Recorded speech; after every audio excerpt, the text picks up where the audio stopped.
Estou entrevistando hoje o Dr. Filomeno, professor do curso de Direito do Consumidor, que faz parte do CEDA Executive MBA Customer Experience, em parceria com a Abrarec, Associação Brasileira de Relacionamento Empresa-Cliente.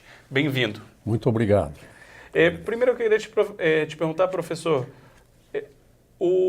se você vê empresas de sucesso, elas são aquelas que dão melhor atendimento ao consumidor, marcas como Amazon, Lego, Netflix. E por que ainda assim a gente tem tanto problema com o consumidor? Por que os empresários simplesmente não copiam as empresas de sucesso? Pois ainda algumas empresas aqui no Brasil ainda não atentaram para um postulado muito simples, né?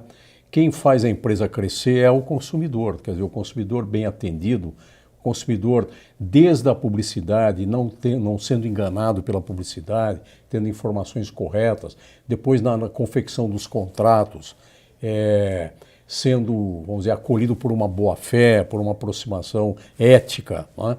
E depois também, se houver problema com o funcionamento de um produto, por exemplo, que a gente chama de relacionamento pós-venda, daí a atuação muito grande dos associados da Abrarec, né?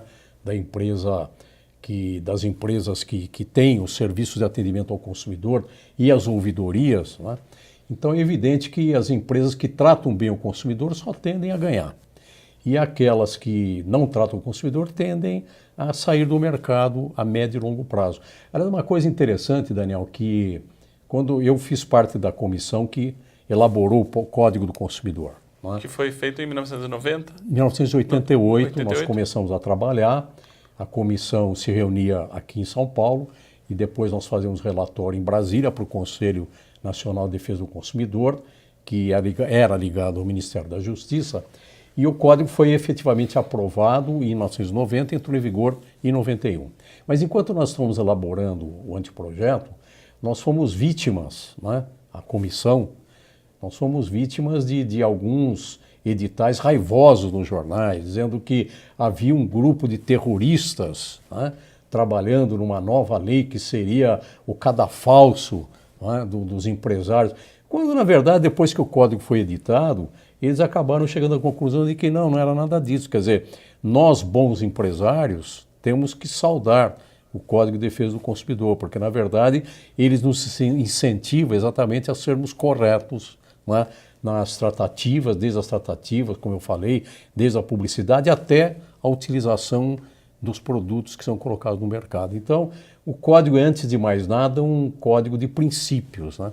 A começar pelo princípio da boa-fé, pelo princípio da vulnerabilidade do consumidor, porque o consumidor tem de ser realmente tratado de uma maneira diferenciada e tudo começa por aí, porque... São principalmente princípios éticos. Exato, porque principalmente no ramo da publicidade, no ramo da informação, né, o consumidor ele é obrigado a se fiar naquilo que os protagonistas do mercado, os empresários, colocam para ele. Como é que ele vai adivinhar que o produto não tem tais e quais qualidades? Como é que ele vai adivinhar? Como é que ele vai saber se aquele contrato vai ser levado a sério mesmo? Como é que ele vai saber se ele terá efetivamente uma garantia sobre aquele produto, se ele der algum problema, um defeito, um vício, etc. Então isso tudo passa por princípio ético da informação, da vulnerabilidade do consumidor e da destinação final de produtos e serviços. Então, o código, eu poderia dizer que ele tem três grandes vertentes que eu vou procurar exatamente explorar nesse curso, no meu segmento.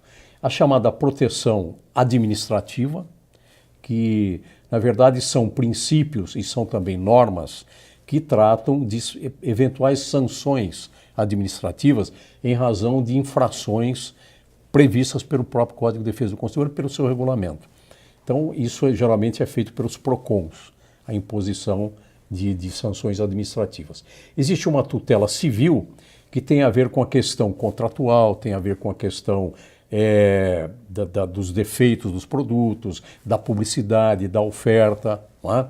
E tem a parte penal, existem crimes específicos previstos no Código de Defesa do Consumidor, sem prejuízo, não é, de outros crimes que estão fora do consumidor. Mas o crime penal ele não é de uma pessoa física?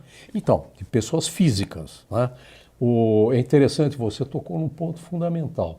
Na área ambiental, as pessoas jurídicas também são objeto de sanção penal, penal, o que para mim é um absurdo. Eu acho isso um absurdo, porque quem pratica crime não é a empresa é uma pessoa jurídica. Quem pratica crime é o agente do humano, o ser humano que está à frente daquela empresa. O Código Consumidor não chegou a tanto. O Código Consumidor ele prevê, por exemplo, a responsabilidade dos personagens que administram, que gerenciam as empresas e tal, e que têm comportamentos previstos como danosos ao consumidor. Por exemplo, colocar no mercado um produto que desatenda às prescrições legais, metrológicas, etc, etc. Não é? É crime. Ou então, fazer publicidade que sabe ou deveria saber ser enganosa. É crime. Não é? Mas quem que faz essa publicidade? Quem faz a publicidade é o agente publicitário, é o, por assim dizer, a pessoa que é encarregada na empresa de encomendar a publicidade à agência de publicidade e é o responsável pelo veículo, né? Pelo jornal, pela revista, pelo site, etc., né? Que veicula a publicidade enganosa. Então é sempre a pessoa física, jamais a pessoa jurídica. A pessoa jurídica pode ser objeto, evidentemente, de sanções de ordem administrativa e de ordem civil, quando, por exemplo, o consumidor é lesado, né?